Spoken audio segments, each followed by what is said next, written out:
Welcome to the Living the Dream podcast with Curveball. If you believe, you can achieve.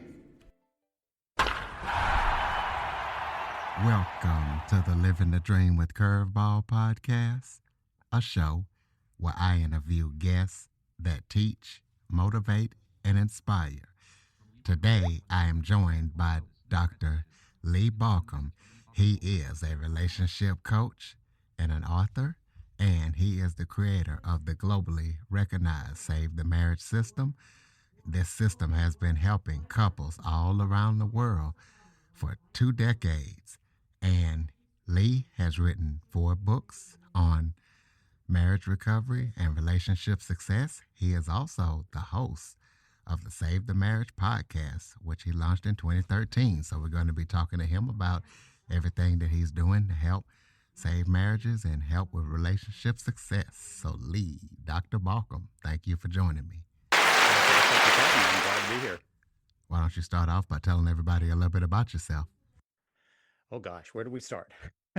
So, I actually was originally trained as a therapist and transitioned to being a coach a number of years back. And part of the reason for that is because I saw how ineffective a lot of therapy was for couples and realized that coaching was the way to go.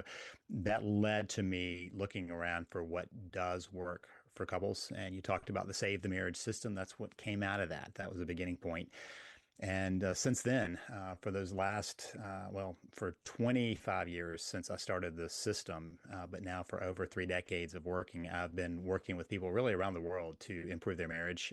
Part of that included starting the podcast, writing the other books.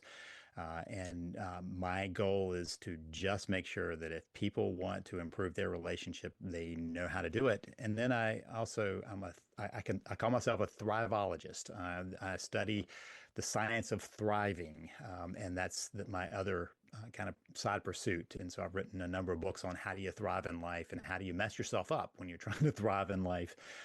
So all of that kind of fits together in me believing that having a thriving life and a thriving relationship are both so important. So what first inspired you to start your work and research on saving marriages and relationship success?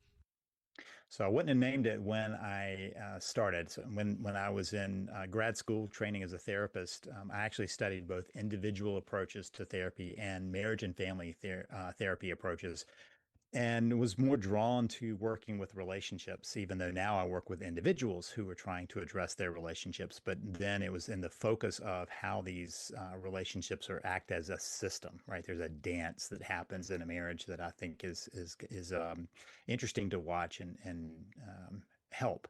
But the reason I feel the passion about it is because growing up, I watched the destruction that happened when people did not deal with their relationships well. I had an uncle who had multiple marriages and divorces, and a couple of aunts that had multiple marriage and divorces, and so much damage was done in that. I have cousins I don't even have I don't even know where they live anymore. I lost contact long ago when they left the family. But I also watched the fact that those divorces caused multiple generations of pain. My grandparents were watching their kids be in pain and they felt the pain. Obviously, the people going through the divorce were in pain, as were their siblings, my parents, watching them go through that. And their kids were too. And I know now, after working with couples, that it even extends to that fourth generation where people make choices about what they're going to do about having kids or not having kids or delaying having kids based on the family they came out of. And so a divorce can have multiple generation effect. And given that, and given the fact that that's such a cornerstone relationship in families and in culture, I just wanted to figure out how to help that, how to move that to a better place whenever that's possible. Well, you talk about the idea of a pause button marriage. So talk to the listeners about what that means and why that is so dangerous for couples. Yeah. So to me, this is a core trait. This is where most marriages, when they get into trouble from this single fact.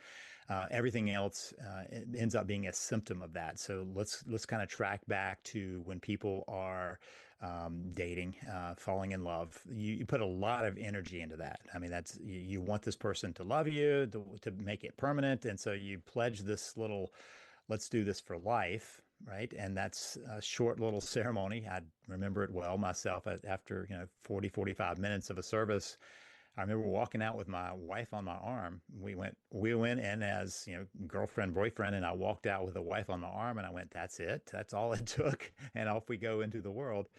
And so then you go back to life. Now, I want to be clear. I don't believe this happens right after you get married, but sometime after you get married, you realize that you have to do some other things. So maybe it's time to have kids, or maybe it's time to get further in your career, or maybe it's time to deal with aging parents or hobbies or friends or travel or whatever it is.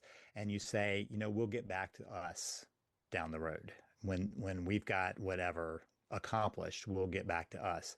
And the problem is that's a rolling, we'll get back to us time frame. So when people say, well, we got to do the parent thing, they say, yeah, when the kids are out of diapers, when they're in school, when they're out of school, when they're out of college, and on it goes. And same with the job. When I get to here, no, when I get to here. And they always intend to get back to the relationship. But the problem is they're creating habits of disconnection while that's all happening. And those habits of disconnection keep them from getting back to the relationship. They just get out of the habit of being in that connection that they built while they were in the midst of forming their relationship. So now we have a disconnected relationship, and relationships are doing one of two things. They're either growing and expanding, or they're shrinking and dying. And they don't know it, but when they hit the pause button, they're doing the shrinking and dying. And if it goes too long, the damage can be too extensive. But if they realize it, then all they're trying to do is restore the connection. That is the heart blood of a relationship. That's what keeps a relationship going, that sense of connection. So pause button causes the disconnection, and from there, the damage starts coming out. Well, speaking of connection, one of your core teachings is the three dimensions of connection. So, walk us through those dimensions and how couples can use those to reconnect. Yeah, so if you know these three levels, you have some targets to go for. And when I say levels, I don't mean you go from one to two to two to three, but that all three are important at the same time. They're just three different types or dimensions, as you mentioned, of connection. And this is also where we bring in the fact that we humans have this capacity of talking and of remembering, and so that's going to come into these. But let's start with the basic one, and that is touch. Now, whenever I say physical connection, that's touch, physical connection, people always go, oh, you mean sex? And my response is no, but yes, that is a type of physical connection, but there are many other types, like any loving touch. When I hug someone, when I kiss somebody, when I hold their hand, when I pat them on the back, all of those are physical connection. This is the part of connection that we share with pretty much any warm-blooded creature. My dog loves to be up against me because she understands physical connection. She wants to be petted and be up against me. I can talk to her all I want. She doesn't I don't think she understands the words, and she doesn't talk back, but that's physical connection, and so it's nonverbal, right? It doesn't matter what the words are, as if it's loving connection. So that's physical connection. The second level is emotional connection. Now, emotional connection is, and when I say that, a lot of times they go, oh, that's the talking part. Well, yes and no. There is a nonverbal component to that. So when somebody is nodding along in agreement with somebody who's talking, or shaking their head in disagreement, they're giving nonverbal cues about how they're paying attention.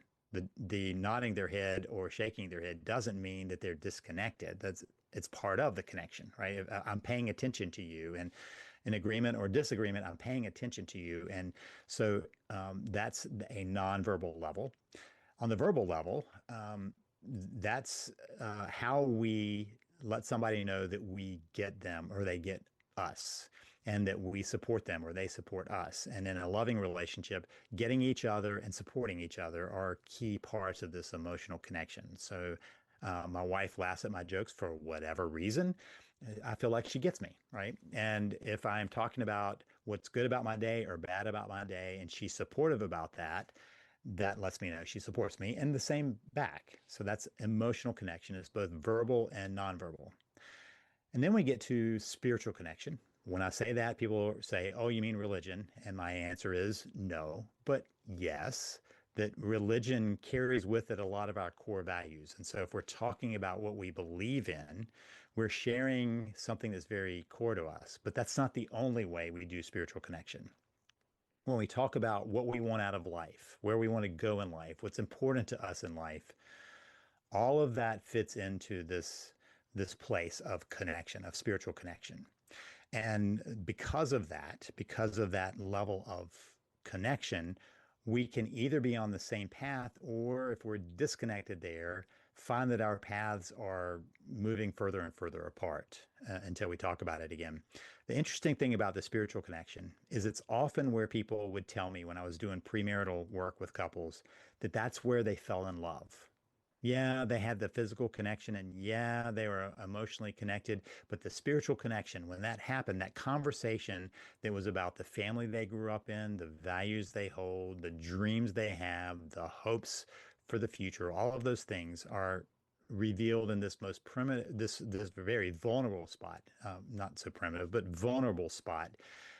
And when somebody takes that in and accepts that, and we're connected on that level, that's just a whole nother level. And a lot of times people have kind of grouped that into emotional connection. I put it as a separate thing because what I've noticed is lots of couples just stop doing that. That's one of the big places they disconnect. They stop having the conversations about their big dreams, their hopes, what's important to them.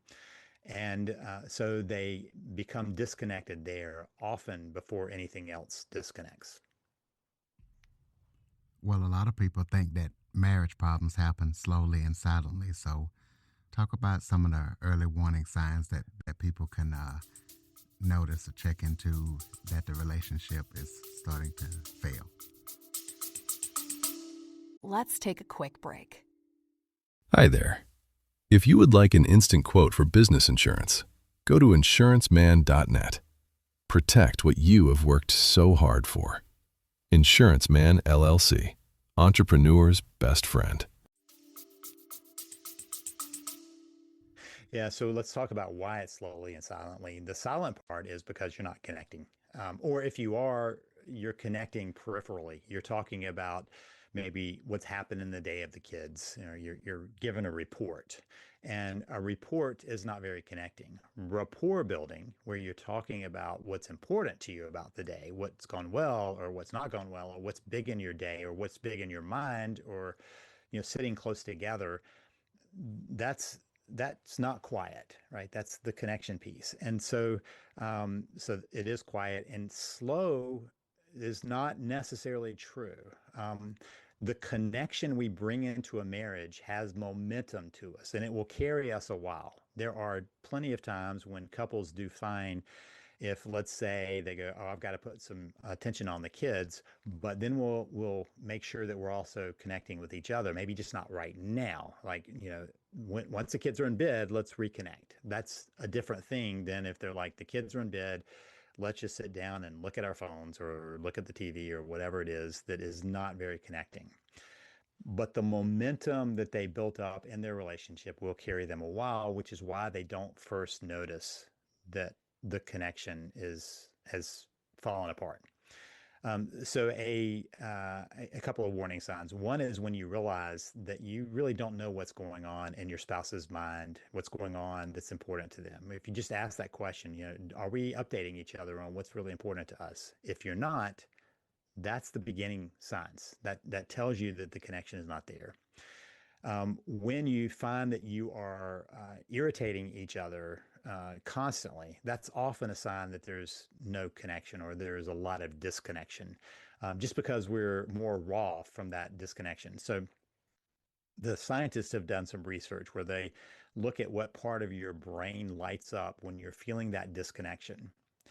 And it's the same part of the brain that feels physical pain. When you injure yourself, there's a part of the brain that lights up to say, this hurts.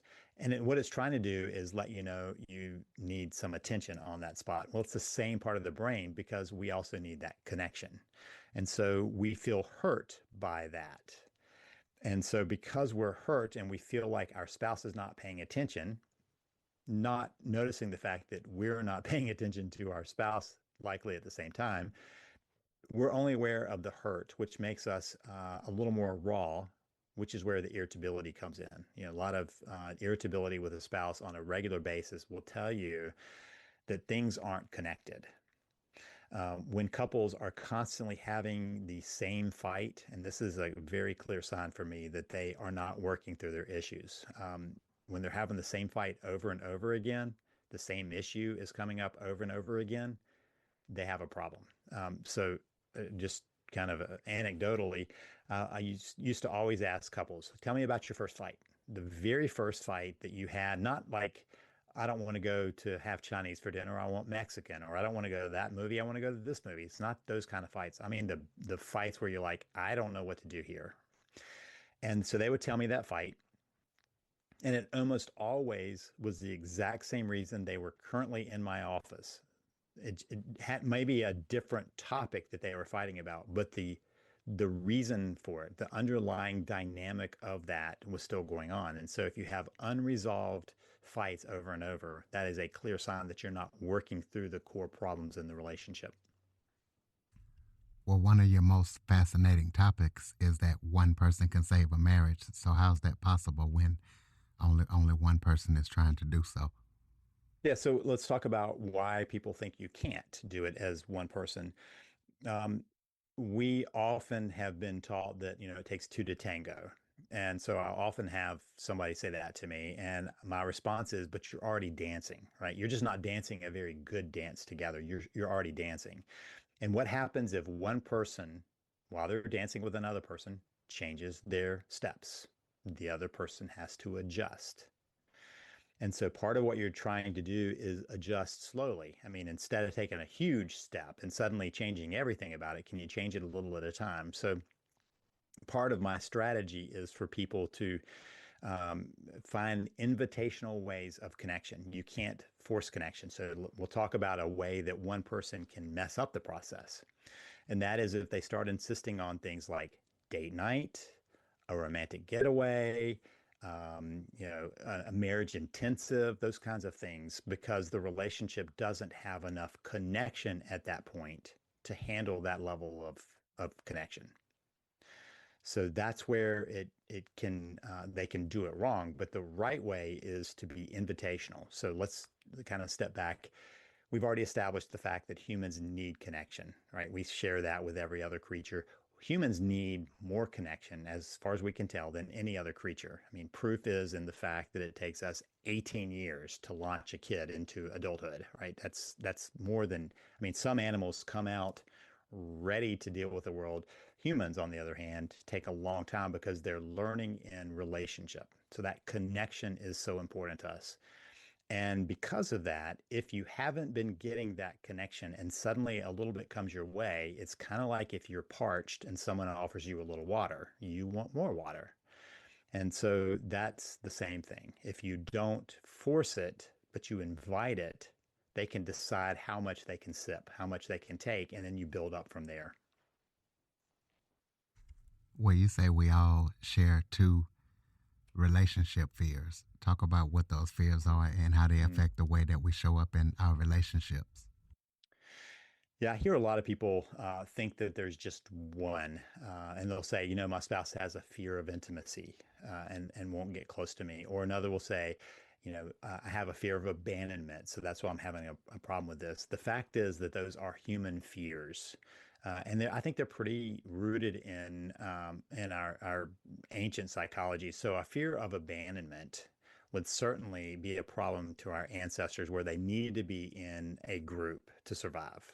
And so thinking you're going to lose somebody who's important to you is where that fear of abandonment comes from. And in a marriage, fearing that you're going to lose this other person is that fear of abandonment. On the other end of that is the fear of intimacy, that you're going to lose your individuality. You're going to lose yourself to the relationship. And those are both core fears that everyone has. Sometimes one is triggered more readily for somebody than the other, but I've watched plenty of people who had a fear of intimacy, so they were staying a little distant from their spouse, or just kind of keeping their distance from the spouse. And then the spouse goes, "Okay, I'm tired of trying this," and suddenly their fear of intimacy flips to the fear of abandonment, and they start chasing after their spouse, afraid to lose them. So we have both of those within us.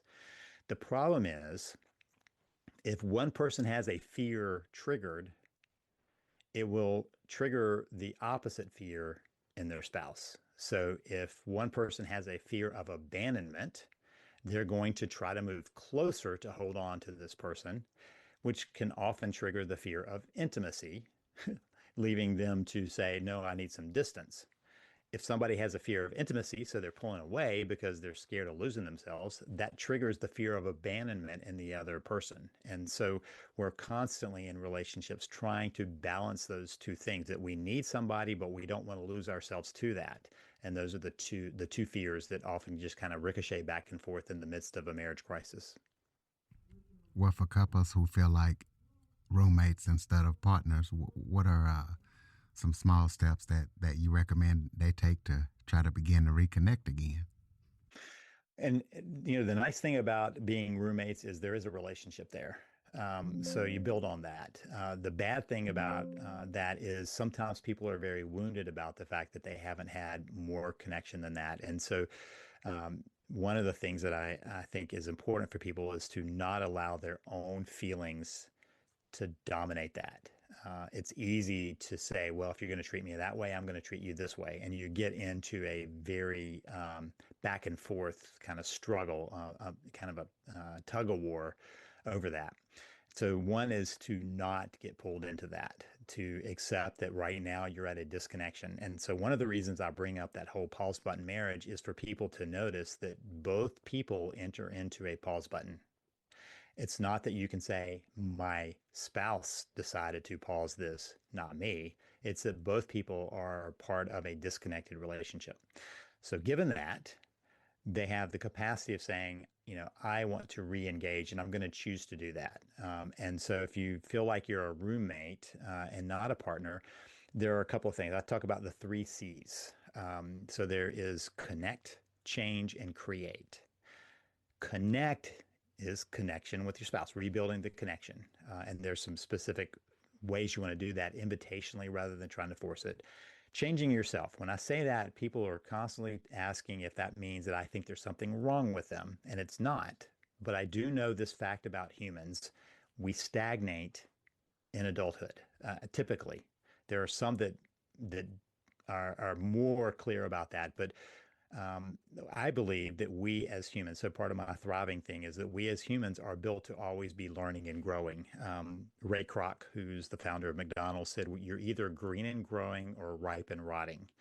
And I believe that quote so strongly, that we are here to be ripe, green and growing, not ripe and rotting. And so the change is to ask, how do I need to become more of who I need to be? How do I show up differently? How do I grow more? Where are the places where I've allowed myself to stagnate, and to work on undoing that? Now, here's the connection piece.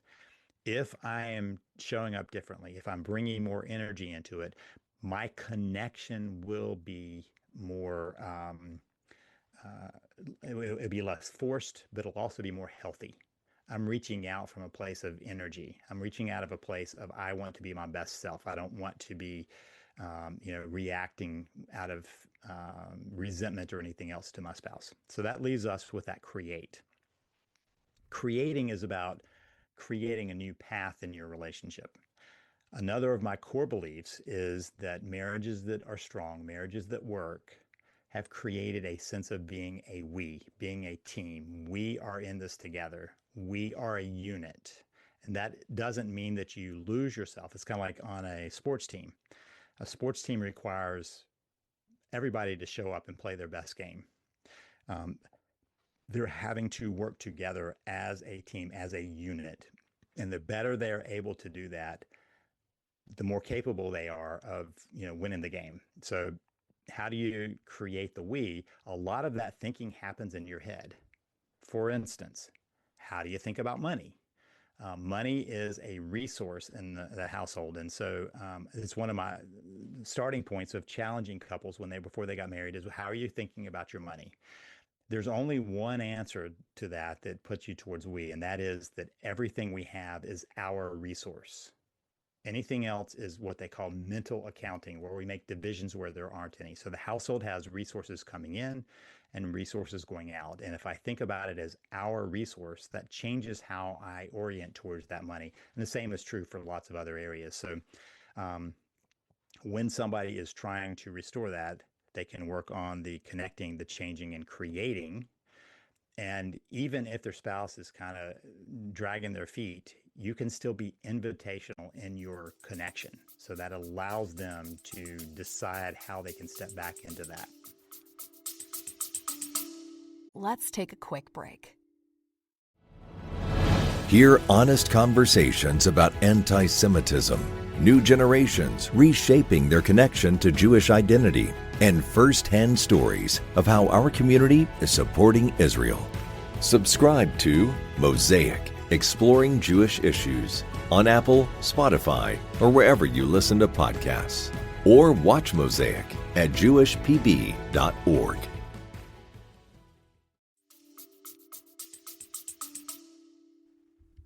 Where you work with couples worldwide for decades. So, what separates those who recover and thrive versus those who don't? Part of that is about hope. Um, so, hope used to be, in my mind, a very ethereal, you either had it or you don't. And then I stumbled on research that was done back in the 80s and early 90s by Charles Snyder that said that there's actually a hope equation. Hope has three pieces to it. One is that you have to know where you want to get to. You have to have a clear idea of that. So many people aren't sure what that would look like. So we have to work on that. What do you want your marriage to look like? How do you want it to feel? What do you want it to be about? That's the first piece. So you've got to know where you want to go. The second piece is to know how to get there. That's an information piece. Many people don't have a clear idea of how to build a loving marriage. They've not seen one. They haven't been in one. Or even if they have seen one, let's say their parents are in a great relationship together, you still don't see the secret sauce of that. That's hidden. And so many people don't know what the roadmap looks like. So they need a roadmap. They need a way to do that. That's part of what I've tried to create for my systems and in my books of systems for people to do that. And the third thing they have to have is a willingness to do it. Okay, so that's the hope. You have to have know where you're going, how to get there, and willingness to do it. If somebody doesn't have a willingness to do it, I'm not going to meet them. That's not who comes to me. The people who come to me have a willingness, often have at least an idea of where they want to go. They just don't know how. So I'm filling in the blanks. So let's go with that with a spouse who has no hope. I don't see how this marriage is going to work. But if you start increasing the connection or restoring the connection would probably be a better usage of that. You're starting to restore the connection. They begin to have some hope in the relationship. If you're showing up differently, they begin to have some hope that things can be better. So as they build hope, then they start asking the question of how do I do that? How do we get there? The problem comes when a spouse is not hopeless, they have hope, it's just for something else. And I don't mean somebody else. It could be somebody else, like they have their eyes on a different person, but it could be something else like I just want to be single and left alone and doing my thing, or I want to travel the world, or I want to have a motorcycle and tour the country, whatever it is, right? They have hope in that, no longer in the marriage. They're hopeless in the marriage, but have hope somewhere else. That's a tough one because you have to turn the hope away from something else, which is very difficult because hope is strong, back towards the marriage. And here's the problem. The only way to figure out if it's possible to restore that connection is by trying to restore the connection. Many times people have said, if you can guarantee me that we can restore our relationship, I'll do anything you tell me to. And my response is, I can't guarantee that, but I can guarantee you what happens if you don't do anything, because you're already on that path, right? So if we can restore this, that that would be your desired outcome. And the only way to test that is to try. And if at the end of that you realize that you can't, you at least feel good that you gave it everything you can. You don't walk away with regret, which is tough. People walking away with regret is something they often live with for the rest of their life. So we're trying to get around that and either say I did everything I could or actually build a loving, restored relationship. Well, I know you've written multiple books and you've hosted your podcast since 2013. So talk about how the conversation around marriage has changed over the years. One of the things that really has changed for couples is what they expect from the relationship. I don't think that people would have, certainly when I began my career, it was maybe some transition, but I don't think they would have framed it this way. But now people expect that, in fact, it shows up as one of the most important elements of a successful marriage now when people do ratings is that they feel like their spouse supports them in what's called self-expansion.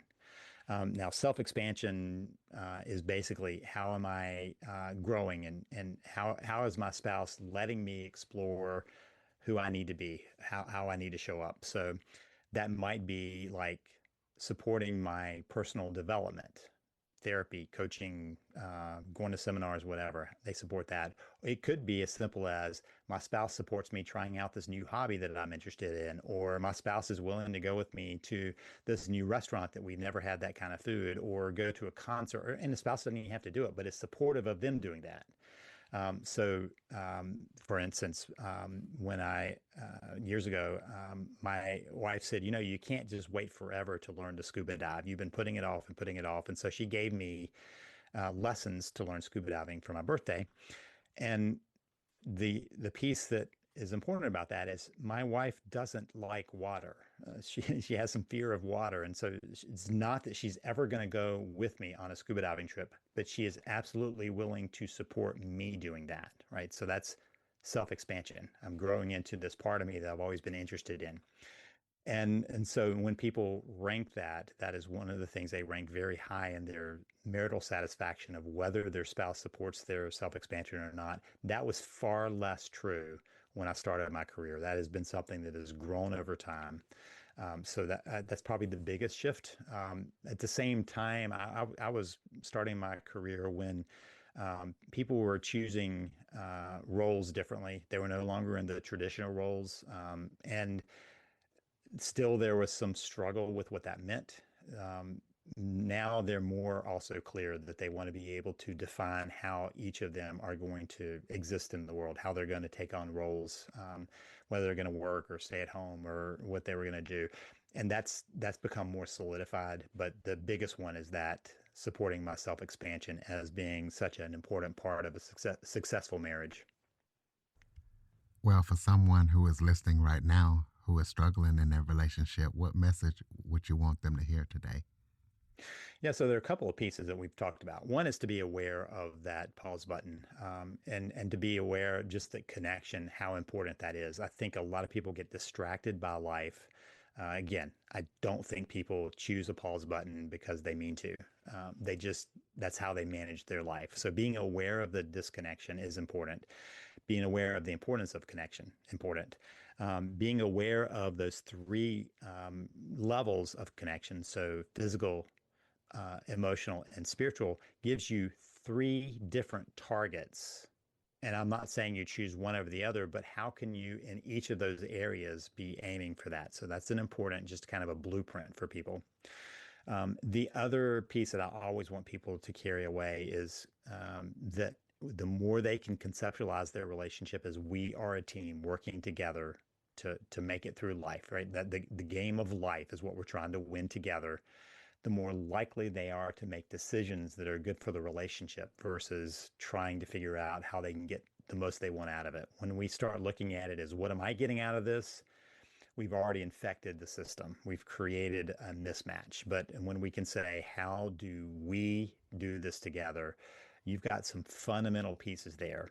There are certainly more pieces to the puzzle, but those are some core starting points for couples. Well, talk to the listeners about your book and your podcast. Let them know what they can expect when they check them out and where they can check them out. Yeah, so there are different parts. So let's say that a marriage is really in trouble. That's where the Save the Marriage system is. When you have to save a marriage, that's where you go. SaveTheMarriage.com would be that place. There are a lot of people, though, that realize that they've been on pause. They're kind of chronically disconnected, but there's not a risk to the relationship as much as there is kind of a risk that they just keep doing that. I've created the Unpause app for that, and that's something you can look at unpauseyourmarriage.com. Unpauseyourmarriage.com.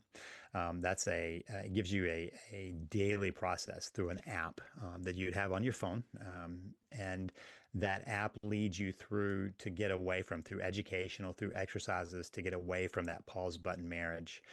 If someone's looking for a book, that's savethemarriage.com/books. That's a shortcut that will get you onto an Amazon page that has all my books. So savethemarriage.com/books. I guess the podcast the last one would be at savethemarriagepodcast.com. That's savethemarriagepodcast.com. Tell us about any upcoming projects that you're working on that listeners need to be aware of. Yeah, so I also regularly writing different articles that I put on my Substack, and so that's always going. Probably am going to be putting out another app. We're waiting a little bit to do that, but another app that's aimed more for men who want to be the best husband they can be. That'll also be an app. And other than that, I do a lot of work just coaching people one-on-one or two-on-one. Earlier today, I had a conversation with a couple, so I often do that, but many times it's just with one person who wants to change their relationship. And also have a team of coaches who do that. But again, the best place to jump in if that's what you need is at savethemarriage.com. All right, close us out with some final thoughts. Maybe if there was something I forgot to talk about that you would like to touch on, or any final thoughts you have for the listeners. The two things I always am driving home for people, and so we'll just reiterate, I've even mentioned it, but just to drive that home, connection is the way you keep a marriage alive. It is the way, connection. And the reason you're connecting is so that you can be the best team. I always use that analogy. So I play a lot of pickleball these days, and I'm constantly looking for what I can do to help my partner play their best. Where do I need to cover them? What is their weaker area that I can step in and cover? I'm going to try to do my best to cover for them. So I'm trying to play my best. And our overall goal is to win that game. We're going to do it together as a team. And if you can keep that in mind, that will get you way down the field. And if people aren't in trouble yet, to remember, don't hit the pause button and to work as a team. All right, ladies and gentlemen, SaveTheMarriage.com. If you know of anybody who might be struggling in their relationship, go to that website and follow, rate, review, share this episode to as many people as possible. Marriage is supposed to be for life, to death do us part. And we thank Lee, Dr. Balcom, for doing everything he can to try to make sure that is the case. So check out his books, his podcast, the app, and everything that he's up to and going to be up to. I also would like you to sign up for the Living the Dream newsletter and leave a review, any comments, follow the show. You can do that by visiting www.curveball337.com, and please share that website as well to everybody that you know. Thank you for listening and supporting the show. And Dr. Balcom, thank you for all that you do to try to make the world a better place and more connected. And thank you for joining me. Thank you, Curtis. For more information on the Living the Dream with Curveball podcast, visit www.curveball337.com. Until next time, keep living the dream.